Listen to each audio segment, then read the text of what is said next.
Brought to you by Penguin.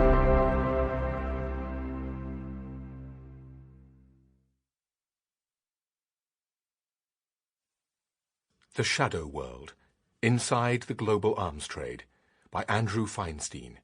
Read by Gildart Jackson. Copyright 2011 by Andrew Feinstein. The Shadow World is published in hardback by Hamish Hamilton, an imprint of Penguin Books Limited. Show me who makes a profit from war, and I'll show you how to stop the war. Henry Ford. Once a gun runner, always a gun runner. Ephraim de Veroli. Prologue. The prince alighted from his gleaming silver-blue jet, his mind firmly on the task at hand, to persuade his close friend to go to war. Prince Bandar bin Sultan bin Abdul Aziz Al Saud, Saudi Arabia's ambassador to Washington, was in Crawford, Texas, in August 2002, to visit the President of the United States, his close friend, George W. Bush. At the President's ranch, the two men, comfortable in one another's company, chatted for an hour. The President was in determined mood.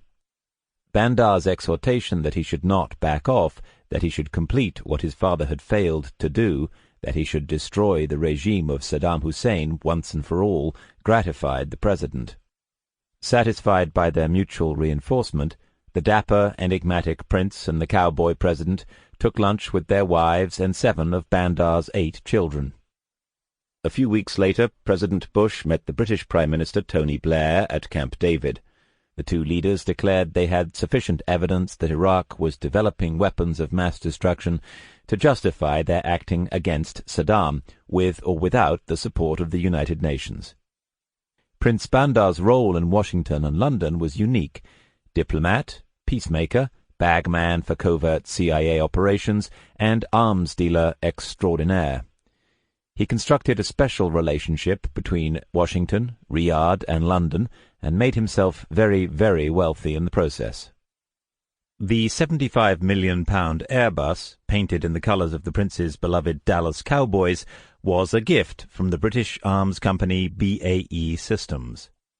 It was a token of gratitude for the Prince's role, as son of the country's defence minister, in the biggest arms deal the world has seen. The Al-Yamamah, the Dove, deal signed between the United Kingdom and Saudi Arabia in 1985 was worth about £40 billion. It was also arguably the most corrupt transaction in trading history. Over £1 billion was paid into accounts controlled by Bandar.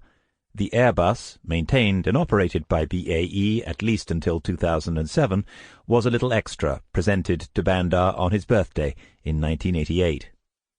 A significant portion of the more than £1 billion was paid into personal and Saudi embassy accounts at the venerable Riggs Bank, opposite the White House on Pennsylvania Avenue, Washington, D.C.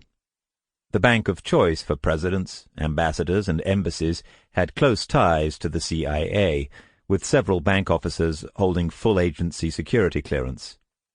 Jonathan Bush, uncle of the president, was a senior executive of the bank at the time. But Riggs and the White House were stunned by the revelation that from 1999 money had inadvertently flowed from the account of Prince Bandar's wife to 2 of the 15 Saudis among the 9/11 hijackers. On the night of the 4th of August, 2000, police barged into room 341 of a tawdry hotel in Cinisello Balsamo, a nondescript working-class town in northern Italy, just outside Milan. There they found a pale, fleshy 53-year-old man lying amidst the jumble of bedclothes and underwear, a pornographic film flickering on the wall in the background. He was surrounded by 4 prostitutes, Russian, Albanian, Kenyan, and Italian. Cocaine littered the floor, together with $500,000 worth of diamonds.